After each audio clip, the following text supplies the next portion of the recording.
The emergency session of the Galactic Council had been called for the third time this cycle, and Ambassador Zex Thari of the Velcoran Empire was getting tired of the same old complaints. Representatives from 47 different species sat in their environmental pods, all chattering in their various languages about the same thing that had been bothering them for months now. Humans. The issue, began Council Speaker Mordak, his 6 eyes blinking in sequence, is not that the humans are aggressive. We've dealt with aggressive species before. The Krillian Horde was aggressive. The 7th Dominion was aggressive. But humans... He paused, his translator struggling with the concept. Humans are agreeable. A ripple of nervous energy passed through the chamber. Several delegates shifted uncomfortably in their seats. When we told them their ships were too loud for our sleep cycles, they said, "All right, we'll go along," and redesigned their entire fleet with silent engines, continued Mordak. When the Zephyrian Collective complained about humans eating meat in their presence, humans said, "All right, we'll go along," and created perfect synthetic alternatives that actually taste better than the original. Ambassador Zex Thari leaned forward in his pod. "Speaker, I fail to see how cooperation is a problem." "Because," Mordak's voice took on an edge that made the universal translator emit a warning tone. "Every time humans say those words, they don't just comply. They revolutionize. They innovate. They make the rest of us look like children playing with toys." The Aquarian delegate, her gills fluttering with agitation, spoke up through her water-filled communication sphere. "My people have been perfecting underwater agriculture for 3,000 years. The humans observed our methods for 6 months, said, 'All right, we'll go along,' and then created hydroponic systems that produce 4 times our yield while using half the resources. The pattern is becoming clear," added the crystalline representative of the Silicon Consortium, his voice resonating like broken glass. "They agree to our terms, then exceed them so dramatically that our own achievements become obsolete." Zex Thari had been studying the human diplomatic files for weeks now, trying to understand what made these newcomers so unsettling to the established galactic order. On paper, they seemed unremarkable. Average physical capabilities, moderate technological development, nothing that should concern a galaxy full of species that had been spacefaring for millennia. But the reports painted a different picture. When the Trade Federation had imposed strict regulations on cargo capacity, assuming it would limit human commercial expansion, the humans had simply said, "All right, we'll go along," and invented compression technology that could fit a battleship's worth of cargo into a shuttle bay. They then shared the technology freely with everyone, claiming it was only fair. When the scientific consortium had restricted access to their most advanced research facilities, expecting humans to fall behind in technological development, the humans had agreed cheerfully and built their own research stations. These stations were now producing discoveries at a rate that made the consortium's millennium-old institutions look like elementary schools. "There's something else," said the delegate from the Hive Collective, her antennae twitching with anxiety. "They don't just improve on our systems. They anticipate our needs before we know we have them." The chamber fell silent except for the gentle hum of life support systems. "Explain," Mordak demanded. "We mentioned in passing that our ships had difficulty navigating certain stellar phenomena. We weren't asking for help. We were simply making conversation." The humans said, "All right, we'll go along," and 3 months later presented us with navigation algorithms that can predict stellar behavior with 98% accuracy. Zex Thari felt a chill run down his spine. "They solved a problem you didn't even know you had." "Exactly. And when we asked how they knew we needed this, they looked confused and said they assumed everyone would want safer space travel." The implications were staggering. Most species in the galaxy operated on the principle of mutual benefit through careful negotiation. You gave something to get something. Resources were finite, knowledge was power, and every advantage was carefully guarded. Humans seemed to operate on a completely different principle. They shared freely, improved constantly, and somehow always managed to come out ahead not through cunning or force, but through sheer competence and goodwill. "There's a human saying," the Aquarian delegate continued, her voice bubbling through her communication sphere. "They call it malicious compliance, Mir. But what they do isn't malicious. It's something else entirely." "Benevolent dominance," suggested the Silicon Consortium representative. "No," Zex Thari said slowly. pieces of a puzzle beginning to form in his mind. It's something more subtle than that. They're not trying to dominate. They're trying to help. And they're so good at helping that they make everyone else feel incompetent. The chamber erupted in agitated chatter. This was worse than aggressive expansion or territorial disputes. Those could be handled with treaties and military deterrence. How do you negotiate with a species that improves everything they touch while claiming they're just being neighborly? We need to study them more carefully, Mordak announced. I'm authorizing a comprehensive observation mission. We need to understand how humans think, how they approach problems, and why they're so effective at everything they attempt. Speaker, Zexathari raised a tentacle. I volunteer to lead this mission. The Velcoran Empire has had the most contact with human colonies. I believe I can get close enough to observe them without causing suspicion. Approved. But be careful, Ambassador.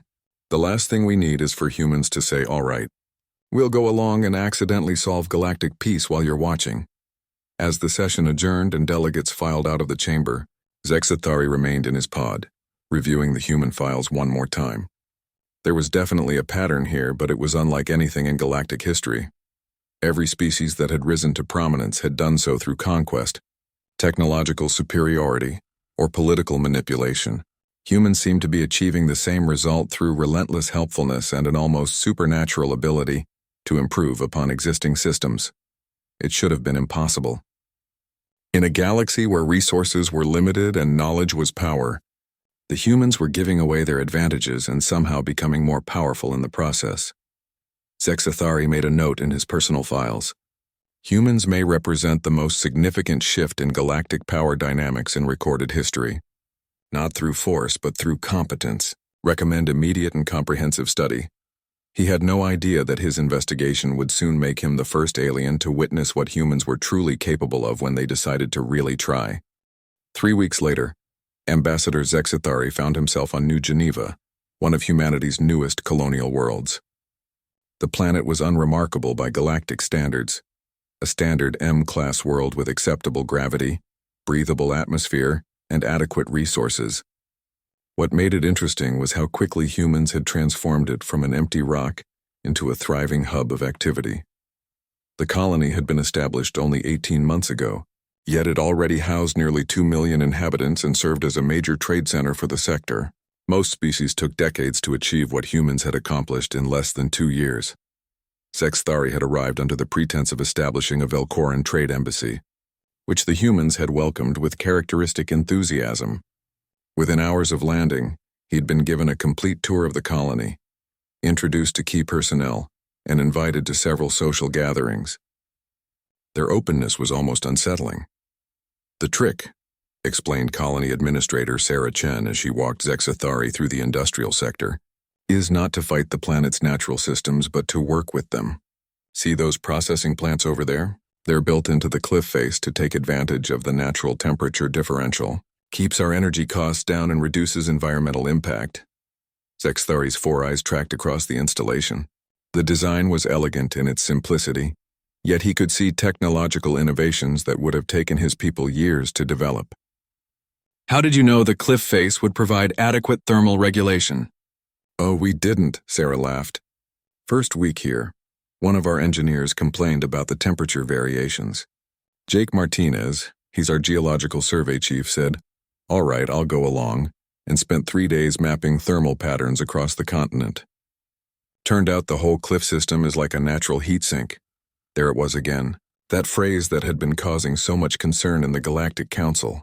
But hearing it in context, Zexathari was beginning to understand something that the reports had missed. When humans said, "All right, I'll go along," they weren't just agreeing to something. They were accepting a challenge to find the best possible solution. Ambassador, Sarah continued, would you like to see something really interesting? We've got a group working on a terraforming project that might revolutionize how we approach planetary development. They made their way to a research facility on the colony's outskirts. Inside, Zexathari found himself looking at what appeared to be a miniature ecosystem contained within a transparent dome. Plants, insects, small animals, and what looked like bacterial cultures all coexisted in perfect harmony. This is Dr. Amanda Foster, Sarah introduced a woman in a lab coat who was monitoring the dome's readings. She's our lead xenobiologist. Dr. Foster looked up with the kind of smile that Zexathari had learned to associate with humans who were about to explain something that would make his head hurt. Ambassador, perfect timing. We're just about to introduce the symbiotic algae cultures. Symbiotic algae? Zexathari inquired. Right, so here's the thing. Most terraforming operations focus on introducing Earth-based organisms to alien environments. But that's inefficient and often fails because we're fighting against billions of years of planetary evolution. Amanda activated a small mechanism that released a cloud of microscopic organisms into the dome. Immediately, the entire ecosystem began to change. Plants grew visibly healthier. The soil composition shifted, and the atmospheric readings showed dramatic improvements. Instead of imposing our biology, we create hybrid organisms that combine the best traits of Earth life with local planetary conditions. These algae, for example, process atmospheric toxins while producing oxygen, but they're also perfectly adapted to this planet's specific radiation and mineral content. Zexathari watched in fascination as the demonstration continued. How long did this take to develop? About 4 months, Amanda replied casually. The Botanical Collective mentioned they were having trouble with atmospheric processing on their new worlds. Said it was taking centuries to make planets properly habitable. Jake heard about it and said, "All right, I'll go along," and started working on alternatives. The same Jake Martinez from the Geological Survey. Zexathari was beginning to notice another pattern. Human specialists seemed to routinely work outside their areas of expertise, treating knowledge boundaries as suggestions rather than limitations. Jake is a geologist, Zexathari pointed out. Yeah, but he minored in biochemistry and has a hobby interest in evolutionary biology, Sarah explained as if this were perfectly normal. Plus, he's been collaborating with Amanda and our atmospheric engineers. We don't really worry too much about formal specializations here. This was completely contrary to how most galactic civilizations operated. The Velcoran Empire, like most species, had strict professional hierarchies and specialized education systems. A geologist would never be expected to solve biochemical problems, and attempting to do so would be considered presumptuous at best. How do you prevent conflicts over expertise? Zexathari asked. Amanda and Sarah exchanged looks. Conflicts? Amanda seemed genuinely confused. When specialists from different fields disagree on approaches or when someone works outside their area of training. Oh, Sarah nodded in understanding. We just assume everyone's trying to solve the same problem. If someone has an idea that might work, we test it. If it works better than what we were doing before, we adopt it. Doesn't matter who thought of it. Over the following days, Zexathari observed this principle in action throughout the colony. Engineers consulted with artists on aesthetic solutions that turned out to improve functionality. Medical personnel worked with urban planners to design healthier living spaces. Children's suggestions were seriously considered and sometimes implemented. The most striking example came when he attended a colony planning meeting. The issue was traffic flow in the main commercial district. Delivery vehicles, pedestrians, and personal transport were creating congestion that slowed commerce and frustrated residents. The transportation chief, a woman named Lisa Park, presented several conventional solutions involving traffic signals, designated lanes, and delivery scheduling, all reasonable approaches that would reduce the problem without solving it entirely. Then a teenager in the back of the room raised her hand. What if we moved the commercial district underground? In any other galactic civilization, such a suggestion from a minor would be politely dismissed. Instead, the entire room turned to listen. The main issue is that everything is trying to use the same space at the same time, the teenager continued. But if we built commercial areas in the natural cave systems under the main plaza, deliveries could happen without interfering with pedestrian traffic. Plus, the caves provide natural climate control and protection from weather. Lisa Park was already pulling up geological surveys on her tablet. That's actually brilliant. The cave systems are already there.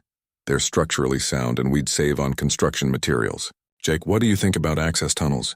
Within an hour, they had the framework for a solution that would not only solve the traffic problem, but also double the colony's commercial space while reducing energy costs for climate control. Zexathari found himself making notes frantically. This wasn't just cooperation or innovation. This was a completely different approach to problem solving that treated every challenge as an opportunity for systemic improvement. Ambassador, Sarah asked as the meeting concluded, you've been very quiet. Any thoughts on our little brainstorming session? Sexthari realized he'd been staring. I was just wondering, what happens when you encounter a problem that has no good solution? The humans in the room exchanged those looks again. Finally, Lisa Park spoke up. We haven't found one of those yet. Usually when something seems impossible, it just means we're thinking about it wrong. As Zexathari returned to his quarters that evening, he began composing his first report to the Galactic Council.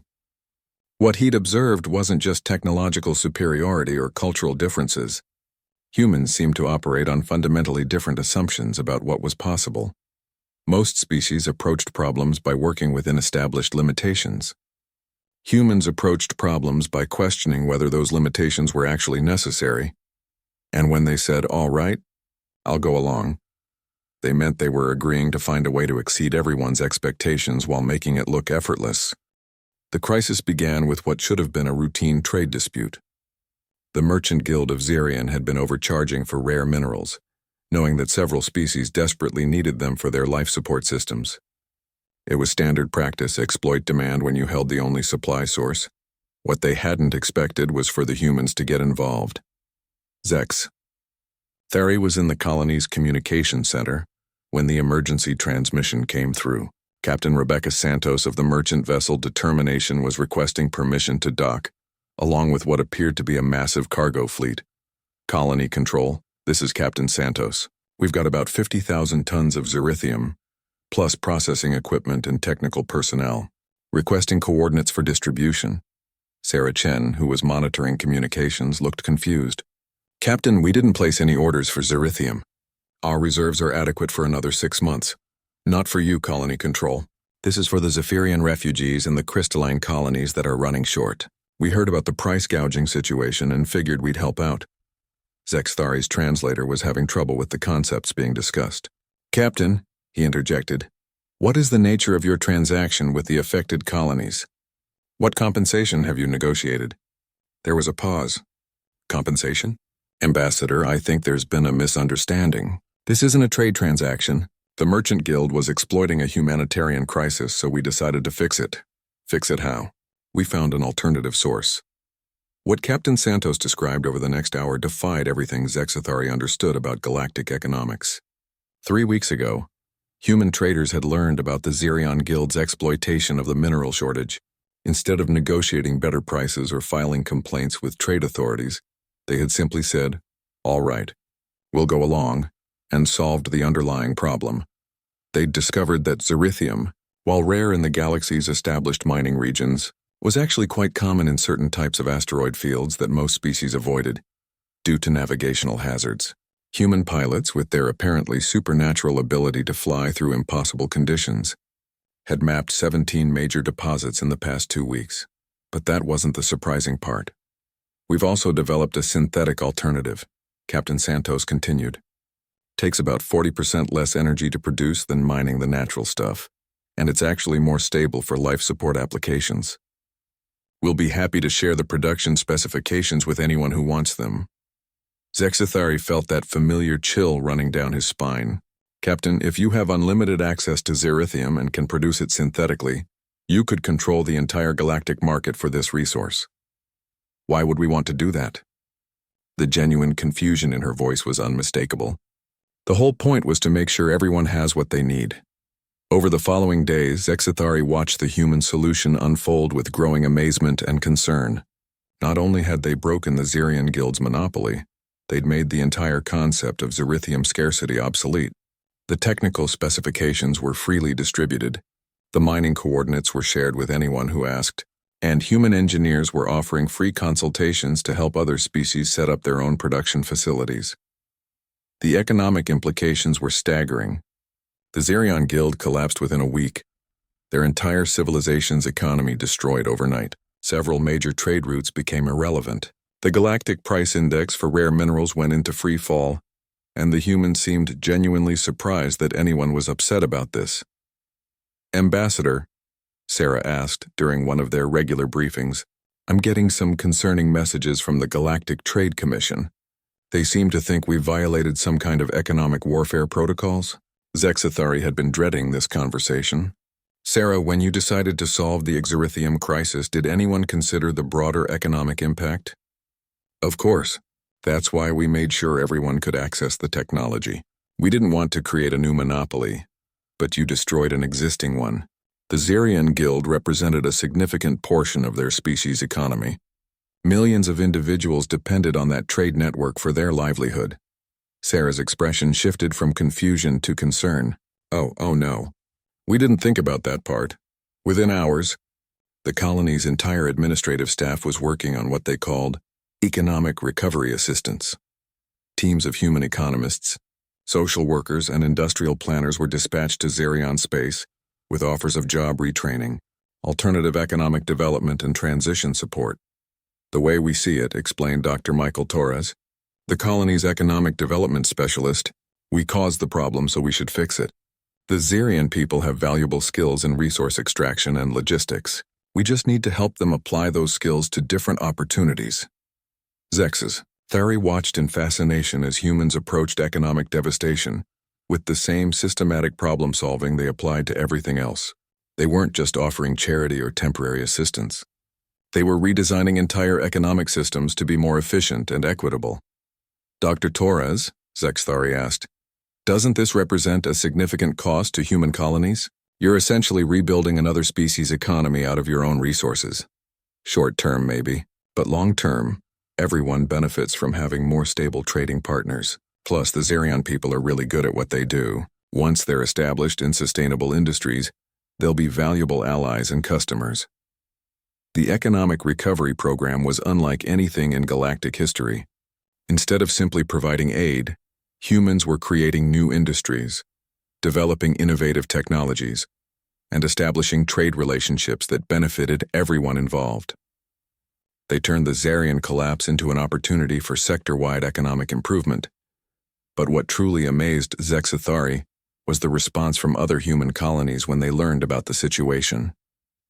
Rather than complaining about the cost or questioning the decision, colonies throughout human space began contributing resources and expertise to the recovery effort.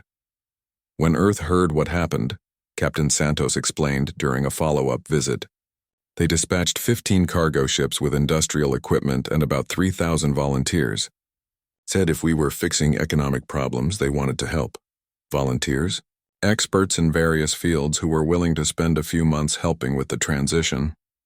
Engineers, teachers, medical personnel, agricultural specialists, whatever was needed. The volunteer program attracted attention from other species as well.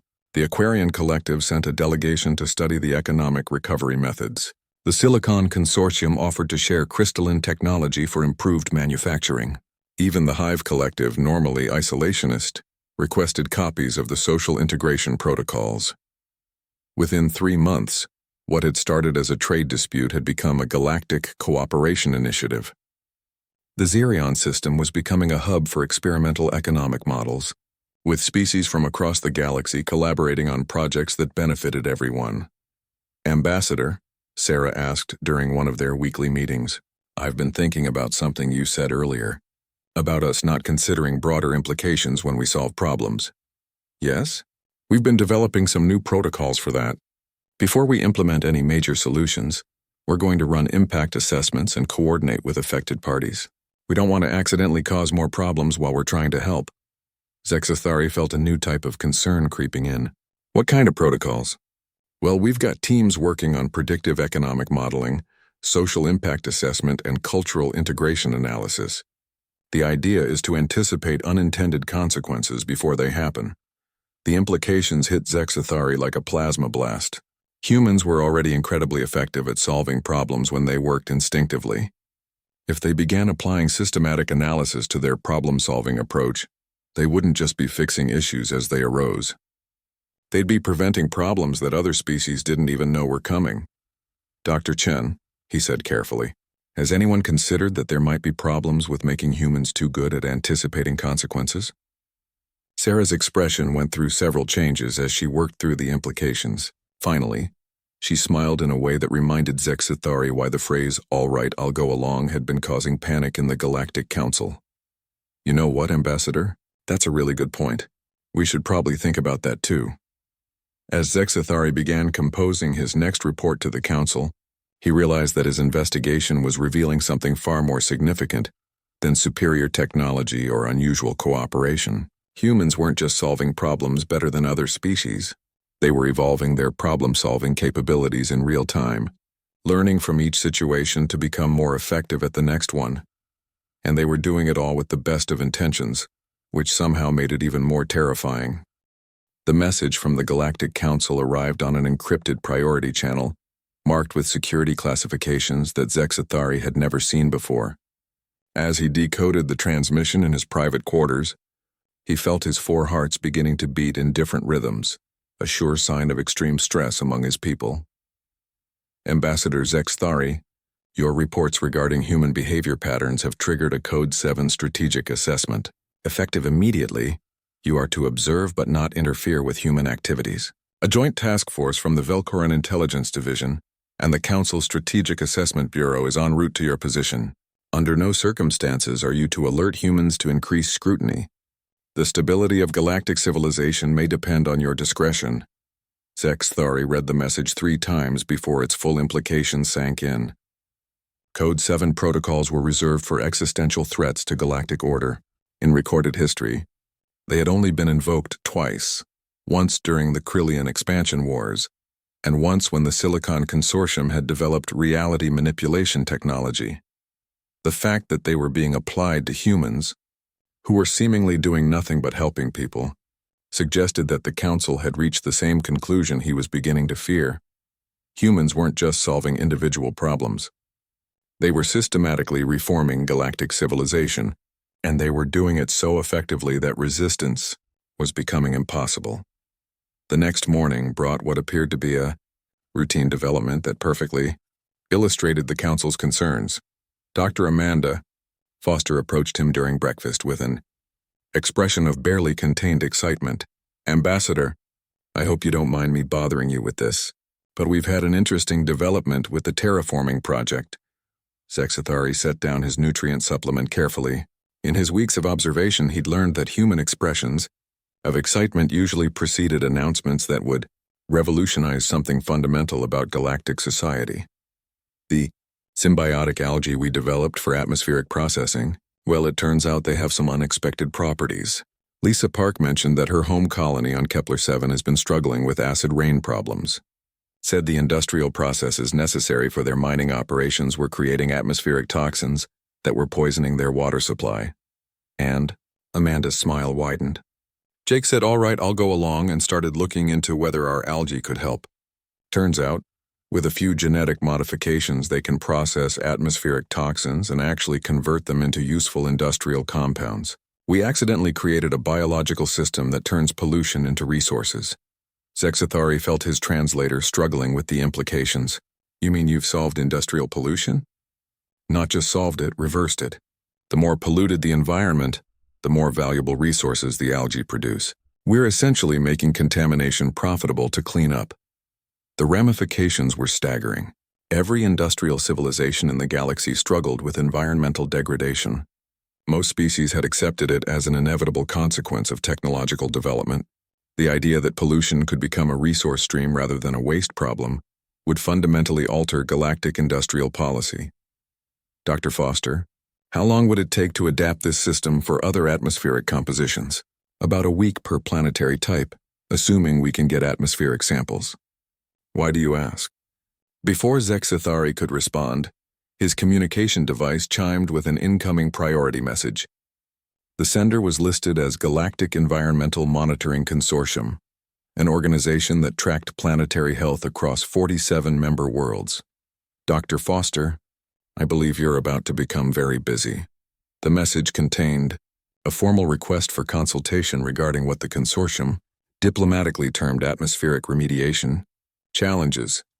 What it actually represented was a plea for help from civilizations that had been struggling with environmental collapse for centuries. Within hours, New Geneva's communication center was flooded with similar requests. The Zephyrian Collective needed help with ocean acidification. The Crystal Consortium was dealing with silicon dust contamination that was clogging their respiratory systems. Even the normally self-sufficient Hive Collective was asking for assistance with what they described as atmospheric irregularities affecting drone navigation. "This is getting out of hand," Sarah Chen muttered as she reviewed the incoming requests. "We've got environmental crises on 36 different worlds, all requesting immediate consultation." "So what do we do?" asked Amanda. Sarah's expression shifted into what Zexithari had learned to recognize as human problem-solving mode. "We scale up. Jake, how quickly can we train teams to handle atmospheric analysis?" "Amanda, what do you need to create specialized algae strains for different planetary conditions?" "Lisa, can we coordinate with other human colonies to provide technical support?" What followed was a display of organizational efficiency that made Zexithari's head spin. Within 6 hours, humans had established what they called the Emergency Environmental Response Network. 12 human colonies were contributing specialists. Earth was dispatching supply ships with laboratory equipment, and teams of volunteers were being assembled for deployment to affected worlds. "The approach is simple," Dr. Torres explained to Zexithari as they watched the coordination effort unfold. "We'll send small teams to each affected world to analyze the specific contamination patterns, develop targeted biological solutions, and train local personnel to implement and maintain the systems. Each world gets a customized solution, and they maintain control over their own environmental recovery." "Dr. Torres, you realize you're essentially offering to solve environmental problems for half the galaxy." "Yeah, that's about the size of it. But here's the thing, Ambassador. These aren't just environmental problems.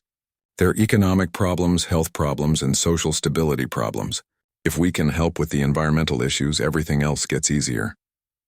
As the first response teams prepared for deployment, Zexithari found himself observing something unprecedented in galactic history. Humans weren't just responding to individual crises, they were creating a permanent infrastructure for environmental problem-solving that would benefit everyone. But what made it truly remarkable was how other species were responding.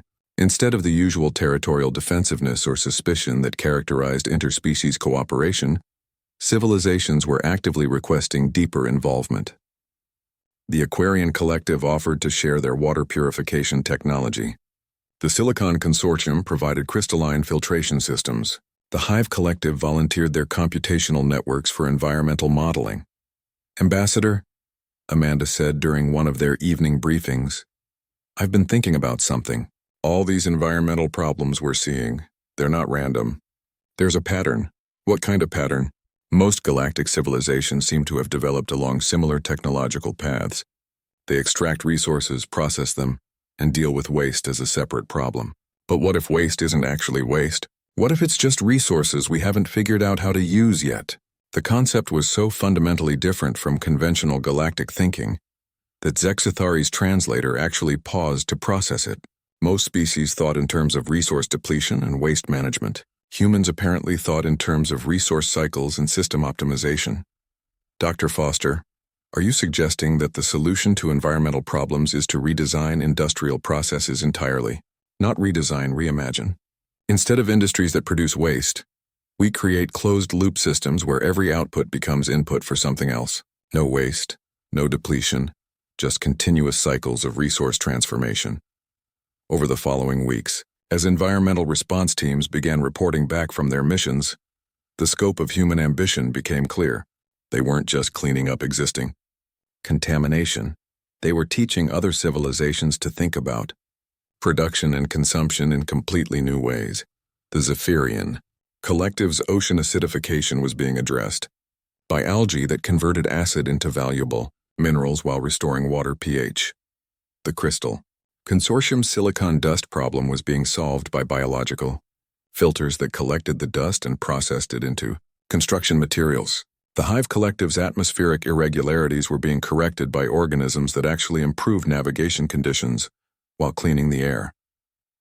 "Ambassador," Sarah said during one of their regular briefings, "I've been getting some interesting communications from the Galactic Council. They seem concerned about what they're calling rapid systemic changes to established industrial practices." Zexithari felt his heart synchronize, never a good sign. "What kind of concerns?" "They want to establish oversight committees to monitor environmental restoration projects. Something about ensuring compliance with galactic economic stability protocols.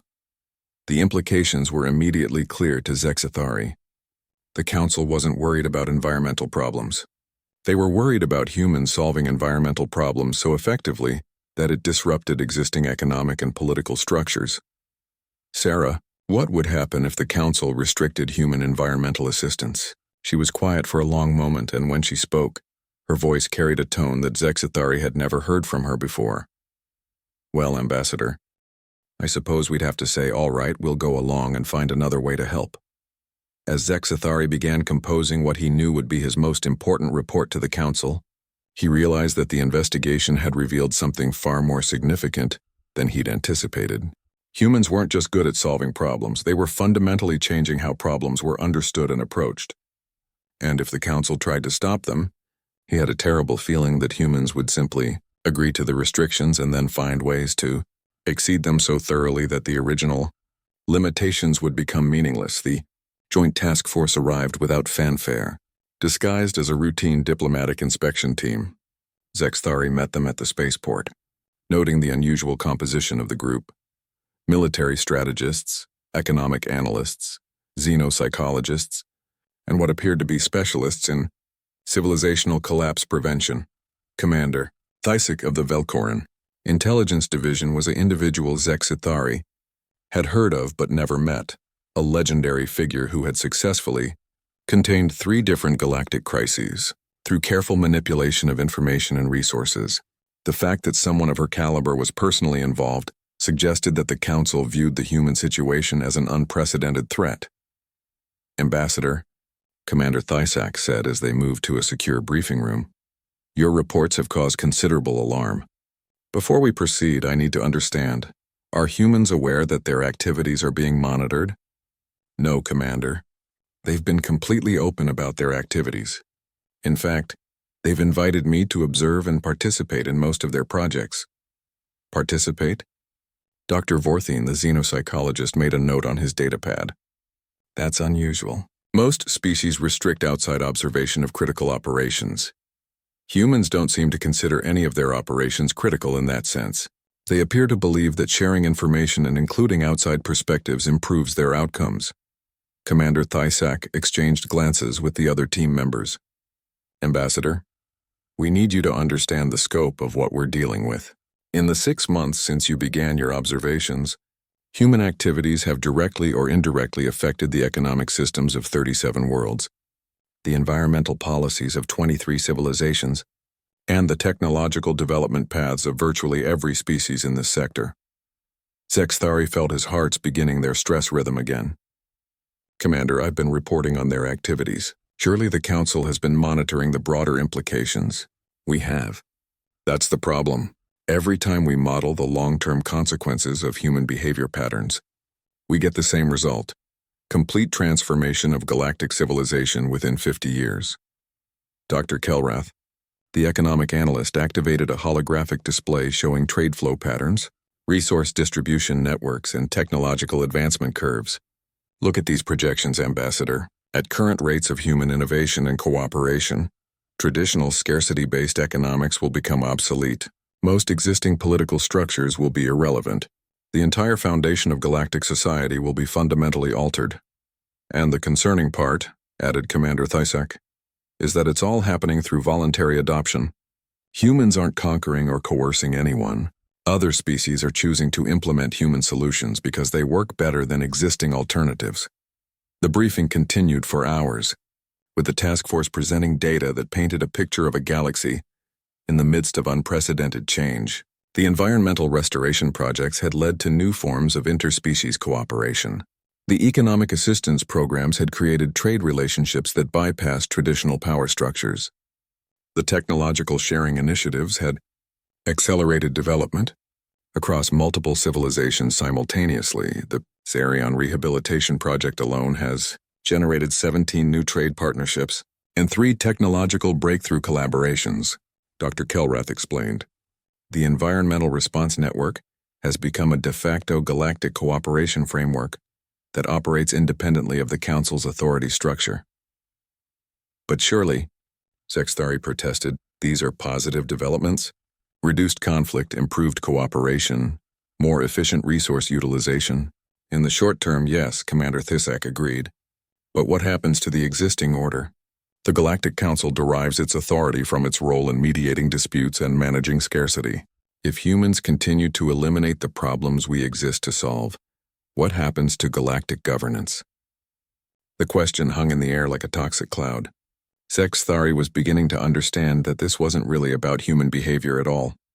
It was about the implications of that behavior for the species and institutions that currently held power in galactic society.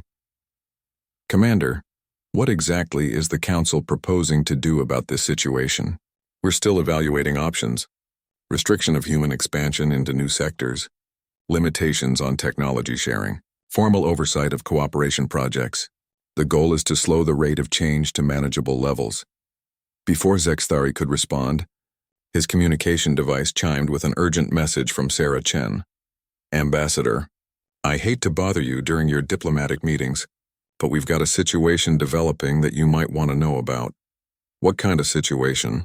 Well, we've been getting reports from our environmental response teams about something unexpected. It seems that while they were working on planetary restoration projects, they've been discovering some concerning patterns in galactic resource distribution.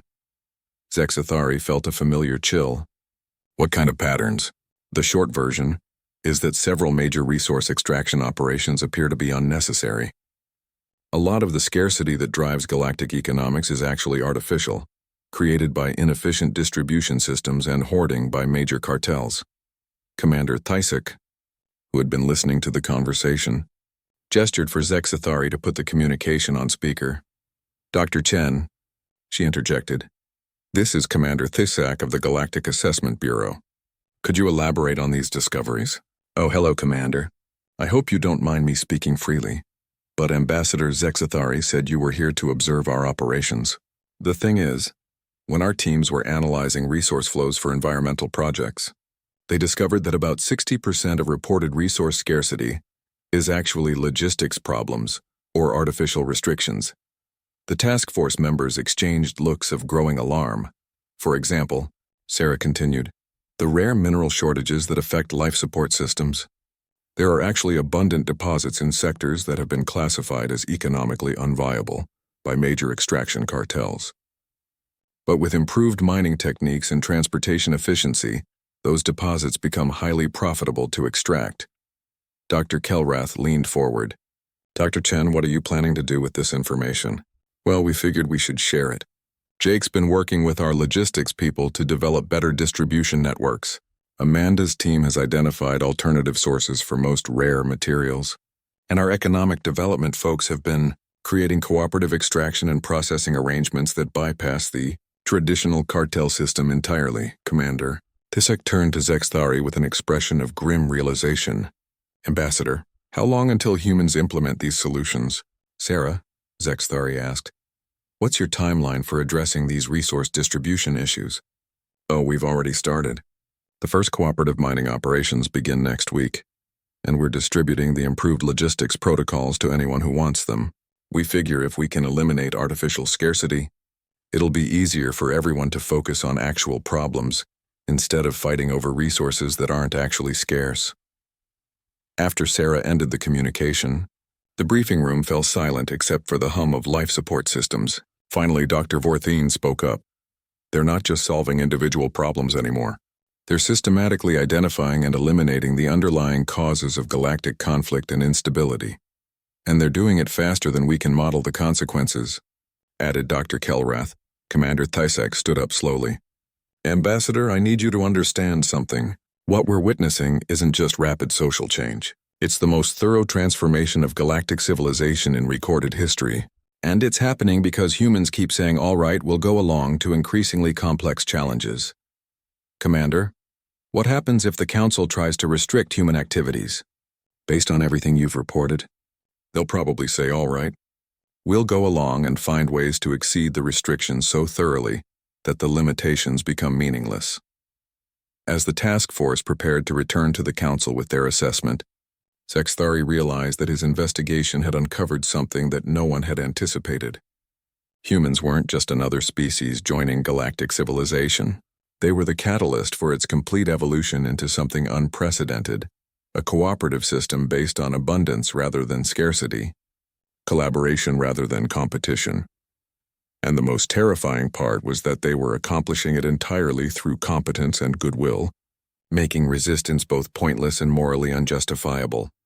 6 months after the task force's departure, Zexthari found himself standing in what had once been the Galactic Council's primary assembly chamber. The massive dome-shaped structure remained unchanged, but everything else was different. Instead, a formal delegation pods arranged in rigid hierarchical order. The space now contained flexible work areas where representatives from dozens of species collaborated on projects in real time. The transformation hadn't happened through conquest or revolution. It had happened because humans had been invited to present their solutions to the Council's most pressing challenges, and had responded with their characteristic phrase, "All right, we'll go along." "Ambassador." Sarah Chen approached him with a data pad and her usual expression of barely contained enthusiasm. "I wanted to thank you for suggesting we present our findings to the full council session. I think it's working out pretty well."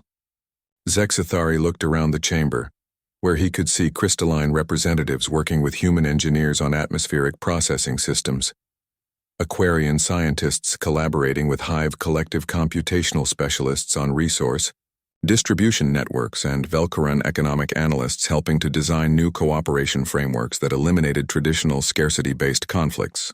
"Sarah, when the Council invited you to address their concerns about galactic stability, did you anticipate this outcome?"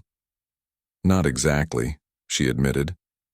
"We thought they wanted us to slow down our activities. When they explained that rapid change was causing instability, we said we'd go along and help them manage the transition more smoothly." What humans had interpreted as a request for cooperation, the Council had intended as a demand for restriction. The miscommunication had led to the most comprehensive reform of galactic governance in recorded history. "The key insight," explained Dr. I. Torres, who was coordinating what they called the Transition Management Initiative, was that the Council's concerns weren't really about the changes themselves, but about the pace of change. So we developed systematic approaches to help civilizations adapt to new possibilities without overwhelming their existing social structures. Zexthari watched as a team of human social scientists worked with Xerion rehabilitation specialists to design cultural adaptation programs. "Dr. Torres, you're essentially teaching entire civilizations how to transform themselves gradually." "Exactly. Instead of just implementing solutions and hoping societies could adapt, we're helping them understand and participate in the transformation process. It takes longer, but the results are more stable and sustainable." The approach had proven remarkably effective. Species that had initially resisted human innovations were now actively participating in their development and implementation. The artificial scarcity that had driven galactic conflict for millennia was being systematically eliminated, not through force or economic manipulation, but through collaborative problem-solving that benefited everyone involved. "Ambassador Zexthari," a familiar voice called from across the chamber. Commander Thisek approached with what appeared to be a genuine smile, an expression he'd never seen on her face before. "Commander, I'm surprised to see you here. I've been reassigned to the Integration Planning Committee. Turns out my expertise in crisis management is useful for coordinating beneficial transformations, as well as preventing disasters." She gestured toward a work area where former intelligence operatives were collaborating with human systems analysts on what they called cooperative security protocols. "We're developing new approaches to maintaining stability that don't require artificial scarcity or controlled conflict. Instead of managing problems, we're working to prevent them from arising in the first place." The conversation was interrupted by an excited announcement from the Central Coordination Area. Jake Martinez, the geologist who had become something of a legendary figure throughout the galaxy, was presenting the results of a sector-wide resource survey. "The final numbers are in," he announced to the gathered representatives. "With current, extraction and processing improvements, along with the new distribution networks, we've effectively eliminated scarcity for all essential resources across the 47 member worlds. Every civilization in the sector now has access to everything they need for basic survival and continued development." The chamber erupted in what could only be described as controlled celebration. Representatives from species that had been enemies for centuries were congratulating each other on shared achievements. But here's the really interesting part, Jake continued. Now that survival needs are met, we can focus on what everybody actually wants to do. Turns out, when you're not fighting over resources, most species have fascinating projects they'd love to work on. What followed was a presentation of proposed initiatives that read like a catalog of dreams. The Crystalline Consortium wanted to explore harmonic resonance technologies that could revolutionize communication across galactic distances. The Aquarian Collective was interested in developing new forms of art that combined multiple sensory experiences. The Hive Collective had ideas for computational projects that could model entire galactic ecosystems. And the best part, added Amanda Foster, is that most of these projects work better with cooperation between species. Different perspectives, different capabilities, different creative approaches. We're looking at a golden age of collaborative innovation. As the session continued, Zexthari found himself reflecting on how completely his understanding of the situation had changed. What had started as an investigation into potentially disruptive human behavior had become documentation of the most positive transformation in galactic history. Ambassador, Sarah approached him as the formal session concluded. I've been meaning to ask you something. Your reports were instrumental in bringing this situation to the Council's attention. Without your observations, we might never have realized how our activities were affecting other civilizations. I'm not sure my original intentions were quite so benevolent, Zexthari admitted. Maybe not, but the results speak for themselves. Your careful documentation helped us understand how to work more effectively with other species. In a way, you were the catalyst for all of this cooperation. As representatives from across the galaxy continued their collaborative work around them, Zexthari composed his final report to what had once been the Galactic Council and was now something entirely new, a voluntary association of civilizations working together to solve problems and pursue opportunities that none of them could address alone. The human phenomenon, he wrote, was never about superior technology or unusual social organization. It was about a fundamentally different approach to problem solving that treats challenges as opportunities for systemic improvement rather than obstacles to be overcome. When humans say, "All right, we'll go along," they are not simply agreeing to comply with restrictions or demands. They are accepting an invitation to find better solutions than anyone thought possible. The transformation of galactic civilization was not imposed by human ambition, but emerged from human competence applied to the persistent problems that had limited galactic society for millennia. By solving these problems thoroughly and sharing the solutions freely, humans created conditions where cooperation became more advantageous than competition, abundance replaced scarcity, and innovation flourished across all participating civilizations. Recommendation: full integration of human problem-solving methodologies into all future galactic development initiatives. Secondary recommendation: establishment of collaborative frameworks to support continued innovation and mutual assistance between all member civilizations. Personal note: after 18 months of observation, I have concluded that humans represent not a threat to galactic stability, but its ultimate fulfillment.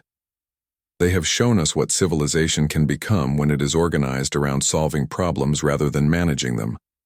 As Zexthari transmitted his final report and looked around the transformed chamber, where former enemies now worked as partners on projects that would benefit everyone, he realized that the galaxy would never be the same. But for the first time, in recorded history, that was exactly what everyone wanted. The humans had said, "All right, we'll go along," to the challenge of galactic civilization itself. And as usual, they had exceeded everyone's expectations so thoroughly that the original limitations had become not just meaningless, but unimaginable.